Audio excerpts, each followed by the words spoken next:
Com cenas hollywoodianas e um desfile militar, o Irã dá 2 tapas em Trump em um só dia. Um choque econômico ao receber a primeira parcela das tarifas.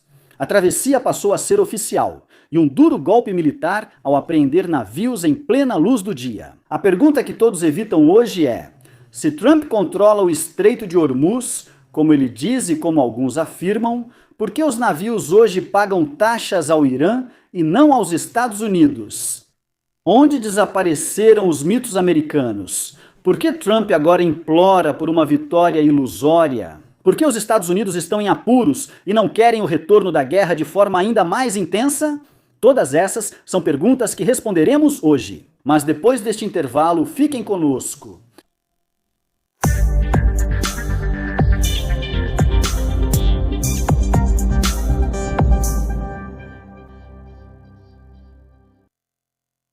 Prezados telespectadores, Assalamu alaikum wa rahmatullahi wa barakatuh.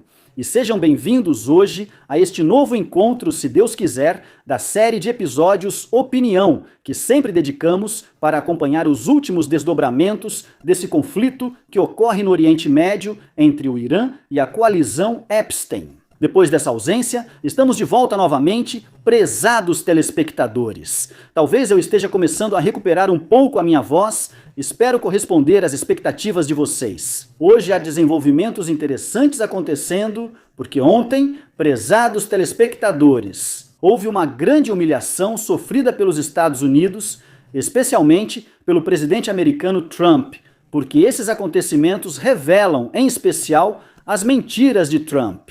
O Irã provou na prática como controla totalmente o Estreito de Hormuz, como realmente hoje detém todo o controle sobre esse estreito. O primeiro acontecimento é que o Irã começou oficialmente a cobrar taxas, pela primeira vez, de cada navio autorizado a passar pelo Estreito de Hormuz. E isso é feito exatamente por meio do depósito dessas taxas no Banco Central do Irã. Esse acontecimento tem um significado muito grande. Por quê? Porque isso prova de fato como o Irã é a única parte que controla e regula o tráfego na passagem marítima mais importante do mundo, o Estreito de Hormuz. Porque quando esses navios pagam taxas e as depositam nesse banco central iraniano, isso é considerado um reconhecimento por parte desses navios, que é o Irã que controla o estreito, e não Trump, como ele afirma. Isso dá uma noção clara de que todos os navios comerciais estão dispostos a pagar taxas ao Irã. O importante para eles é apenas passar em segurança. E se não fosse o Irã que controlasse esse estreito, por que esses navios pagariam taxas ao Irã? Por quê? Essa operação foi um golpe forte para Trump. Apesar de todas as ameaças feitas por Trump, apesar de todas as ameaças vindas também de líderes da Comissão Europeia, como Kaja Kallas, entre outros. Apesar de tudo isso, hoje o Irã começou a receber taxas desses navios. Esse foi o primeiro golpe que Trump sofreu desse lado. O segundo golpe, caros telespectadores, é que a prova do controle do Irã sobre o Estreito de Hormuz não foi apenas desse lado financeiro, do lado econômico, mas também do lado militar.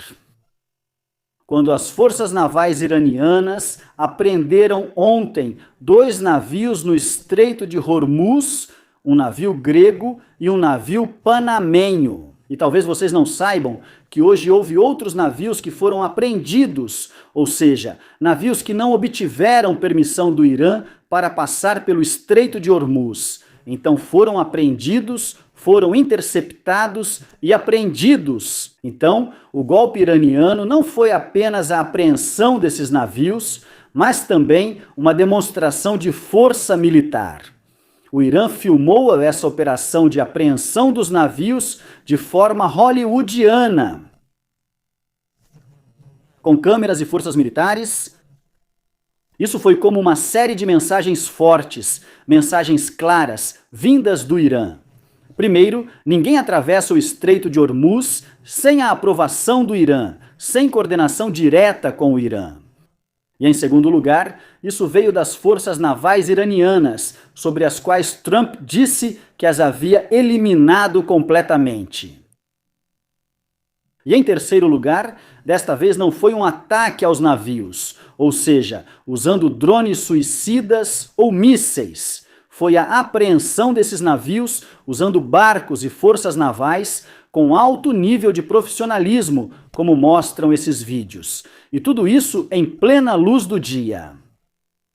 Portanto, isso deixou claro para todos onde estão as forças americanas que, segundo Trump, controlam o Estreito de Hormuz. Como as forças navais iranianas conseguem realizar essas operações em plena luz do dia e com tanta força, e com essa demonstração apreende um navio e o leva para um dos portos iranianos? Onde estão as forças americanas aqui? Isso significa que está comprovado na prática e de forma clara como o Irã controla o Estreito de Hormuz. E não como Trump aparece todo dia dizendo que é ele quem fecha o Estreito de Hormuz, ou que é ele quem controla o Estreito de Hormuz, como ele diz hoje. As forças americanas hoje nem conseguem se aproximar do Estreito de Hormuz, quanto mais invadir ou passar por esse estreito. Esse desenvolvimento foi, de fato, um tapa forte que Trump levou. Por isso, hoje ele veio a público dizer que deu ordens para atacar qualquer barco iraniano que coloque minas no Estreito de Hormuz.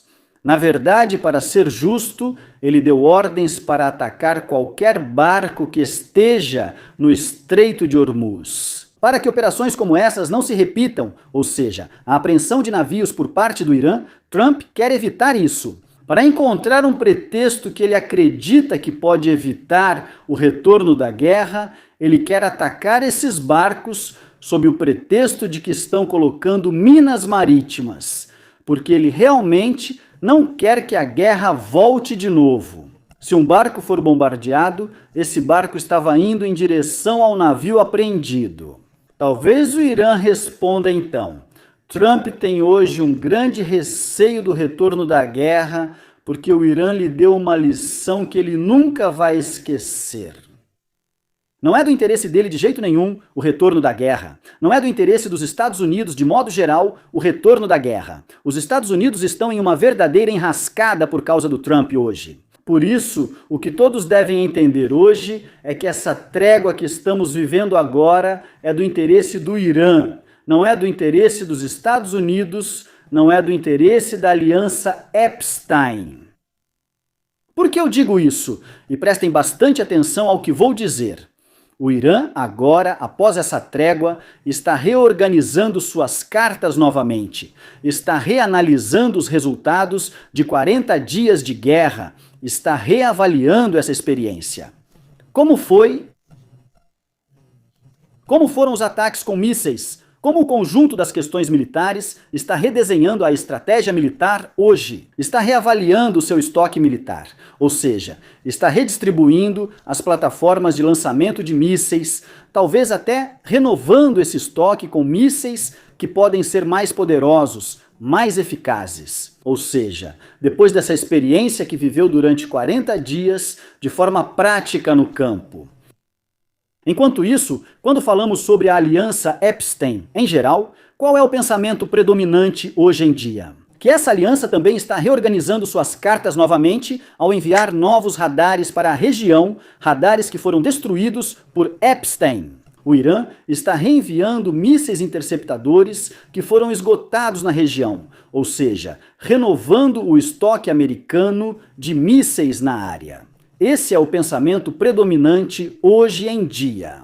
Mas a realidade é algo completamente diferente, porque primeiro, para que os Estados Unidos reconstruam os radares e os sistemas de defesa no Oriente Médio, eles precisarão trazê-los de outras partes do mundo onde o exército americano está presente, talvez da Europa, talvez da região do Oceano Índico, talvez da região do Oceano Pacífico. Isso seria como empurrar as capacidades militares americanas para o suicídio, porque transferir esse estoque de outras regiões ameaçaria os interesses americanos nessas áreas.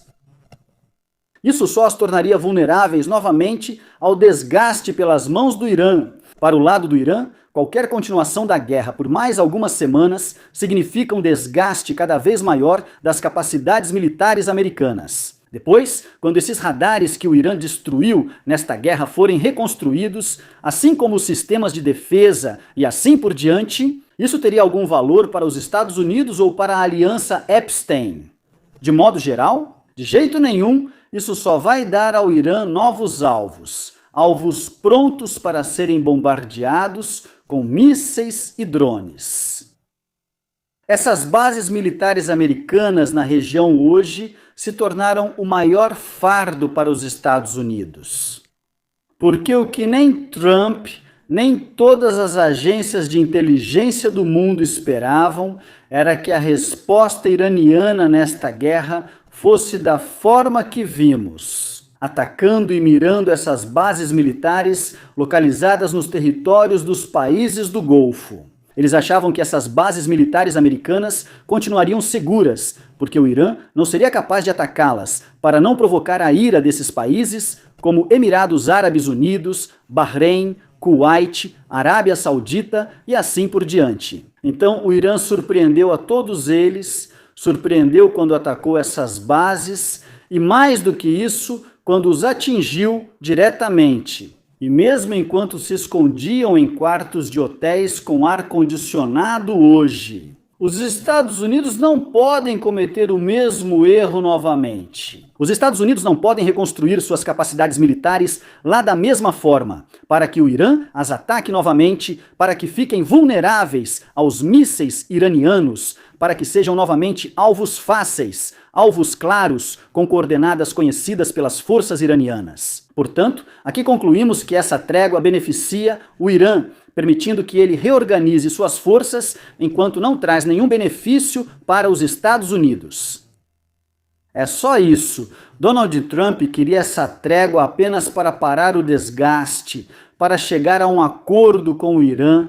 Ele não é capaz de continuar a guerra. E aqui, para não esquecermos também, há outro ponto, e já falamos sobre isso. Existe um Congresso americano. Há uma decisão para parar a guerra que virá inevitavelmente. O tempo está passando rápido. São apenas alguns dias e a decisão será anunciada em breve. Já se passaram quase 2 meses desde o início desta guerra, então Donald Trump será obrigado a parar a guerra, independentemente dos resultados. Portanto, Trump agora não quer que a guerra volte da forma como conhecemos durante os últimos 40 dias. Ele está seguindo outro caminho, outra estratégia. Impor um bloqueio naval ao Irã, sufocar economicamente o Irã, ou seja, o plano de Donald Trump agora é ganhar tempo impondo um bloqueio naval. Ele acredita que assim irá enfraquecer o Irã internamente, criando problemas e crises sociais dentro do próprio Irã. Assim como aconteceu na Venezuela e como está acontecendo hoje em Cuba também. E durante esse período, o bloqueio naval faz o quê? Ele espera pela oportunidade certa para dar um golpe fatal no Irã. Seja talvez provocando protestos e assim criando um caos interno armado ou realizando uma operação militar relâmpago e cirúrgica dentro do Irã.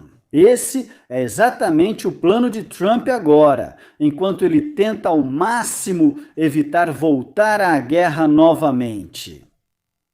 E é por isso que ele estendeu essa trégua. Depois que o período de trégua acordado terminou, ele a prorrogou, estendeu essa trégua. Se os Estados Unidos realmente se considerassem vitoriosos, ou se estivessem realmente em uma posição de força, Trump não teria prorrogado esse período. Os Estados Unidos sempre usam a linguagem da força e da ameaça. Atendam às nossas exigências ou iremos até vocês. Assim, sempre assim. Mas neste caso iraniano, nesta guerra, eles chegaram a um beco sem saída, tanto política quanto militarmente. E é por isso que dizemos que hoje, de fato, ela está realmente em uma enrascada, vivendo uma crise sem precedentes. O Irã não é a Venezuela, não é Cuba, e não é um dos países árabes. há uma diferença muito grande.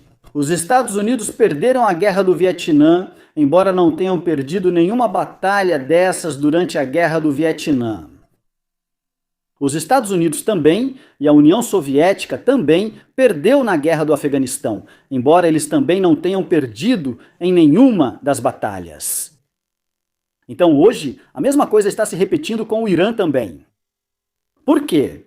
Porque esses países têm, em primeiro lugar, sistemas de liderança. Esses países não caem com a queda do líder do país, não caem com a queda de lideranças políticas ou militares. Esses países não são baseados em uma única pessoa, não são baseados em uma única família, como é o caso dos países do Golfo. Esses países são baseados em uma doutrina forte, uma doutrina que continua de geração em geração, uma doutrina que se estende de um cidadão ao outro. Por isso, é impossível vencer países assim, é impossível derrubar o regime iraniano, é impossível subjugar esse país. Por isso, agora os Estados Unidos só estão planejando como salvar as aparências, como sair desse problema, com que tipo de vitória, mesmo que seja uma vitória ilusória. E o verdadeiro problema que eles enfrentam desta vez é que o Irã se recusa a lhes conceder qualquer vitória, mesmo que seja ilusória. Ou seja, prestem muita atenção, chegamos ao ponto em que os Estados Unidos, talvez por meio de intermediários, talvez por outros caminhos, estão pedindo ao Irã que lhes conceda qualquer vitória, mesmo que seja ilusória, e o Irã responde a eles: não haverá vitória ilusória. O presidente americano, Trump, faz declarações dizendo que o Irã é forte, que o Irã é um país maravilhoso, que o Irã tem homens corajosos e que querem uma parceria com o Irã. Ele também diz que agora o Irã tem um novo regime, melhor do que o antigo, e que é possível cooperar com ele. E outras declarações que exaltam o Irã, que exaltam o regime iraniano de hoje. O que todos precisam saber é que declarações como essas não acontecem por acaso. Trump, com essas declarações, está enviando sinais políticos e diplomáticos ao Irã e espera uma resposta do Irã. Ele espera que o Irã faça declarações semelhantes, dizendo que está pronto para negociar, assim como os Estados Unidos ou algo do tipo. Ou seja, essas declarações seriam o começo, mas o Irã, ao contrário, faz declarações opostas. Temos condições que precisam ser cumpridas, ou seja, há uma resistência enorme por parte do próprio Irã. Os iranianos querem mudar totalmente a equação hoje, querem mudar completamente a situação no Oriente Médio e sabem muito bem que estão vencendo, sabem muito bem quem está em apuros hoje. E quem é a coalizão Epstein? Ele não é capaz de continuar a guerra, não, e também não é capaz de cumprir as condições iranianas. Portanto, estamos diante de uma equação difícil. Ninguém sabe exatamente como esse conflito pode terminar. Não esqueçam de se inscrever e curtir. Que a paz, misericórdia e bênçãos de Deus estejam com vocês. Até a próxima!